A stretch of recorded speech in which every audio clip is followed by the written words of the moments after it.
Katika mtandao wa Instagram, Mwananchi katika ukurasa wao rasmi wamechapisha chapisho ambalo lina kichwa cha habari kinachosomeka serikali ya waita mezani TFF, TPLB, Yanga na Simba kisa dabi.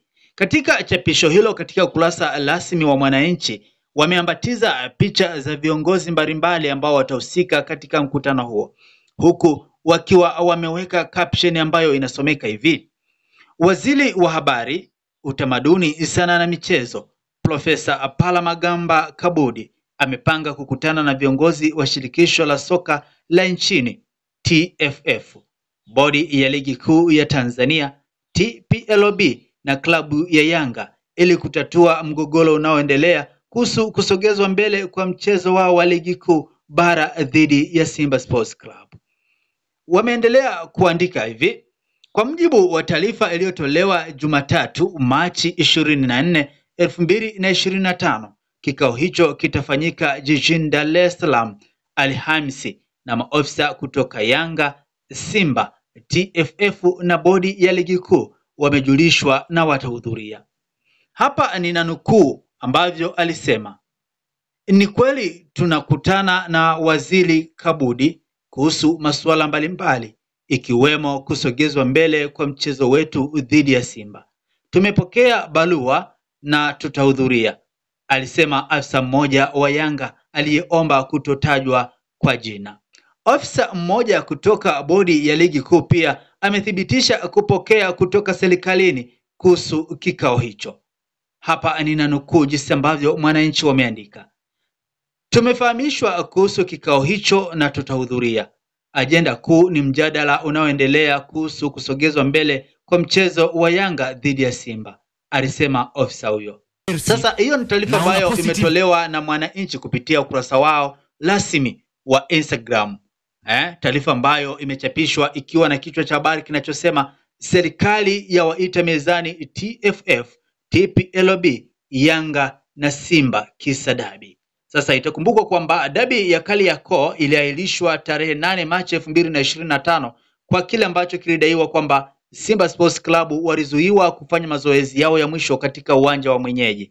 Sasa jambo hilo lilisababisha klabu ya Simba kutoa taarifa kwa umma kuwa haitoshiriki katika mchezo huo namba 184.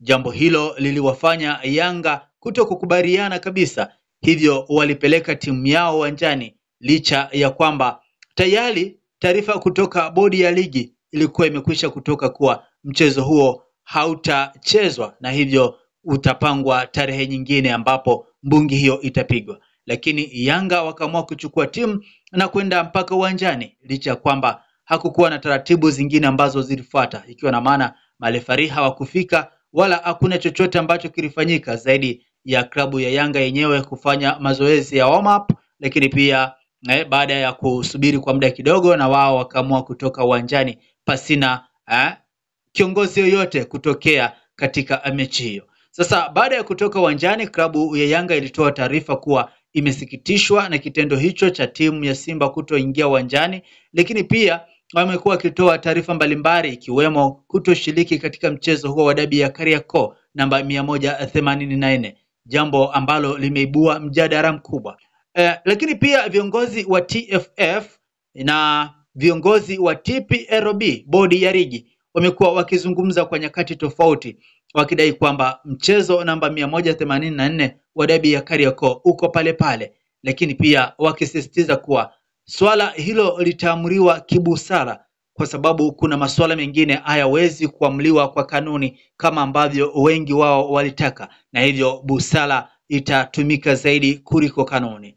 Kumekuwa na wachambuzi wengi ambao wamekuwa wakidai kuwa jinsi ambavyo maamuzi yalitolewa na bodi ya ligi ni kwamba hayakuzingatia kanuni, lakini pia wapo ambao wanasema kwamba kanuni ilizingatiwa. Kwa hivyo bado ni kizungumkuti, hakuna anayejua kwamba bodi ya ligi itakuja na maamuzi gani kuhusiana na Simba na Yanga kuhusiana na dabi ya Kariakoo. Kwa hivyo kuitwa kwa viongozi hawa TFF, TPLB, Yanga na Simba itaweza kuleta pengine mwarobaini ama inaweza ikatatua kabisa tatizo hili kuhusiana na dabi hii ya Kariakoo ambayo ni mchezo namba 184. Mimi ni mtu safi aka mtu poa, niko hapa kukujuza kuhusiana na yale ambayo yanajiri kuhusiana na soka. Kumbuka hii ni Fun Facts, hiki si chombo cha habari. Tunazungumza zaidi yale ambayo yanakuwa kigonga headlines katika mitandao ya kijamii, zaidi tukijikita kwenye kila ambacho kinazungumzwa zaidi, hasa hii dabi ya Kariakoo. Kumbuka usisahau kusubscribe, kulike na kucomment, lakini pia usisahau kushare. Na kama unatufuatilia kupitia mitandao mingine ya kijamii, hakikisha umetufollow, na hapo utakuwa umefanya jambo la maana zaidi. Asante, tukutane wakati mwingine. Bye bye.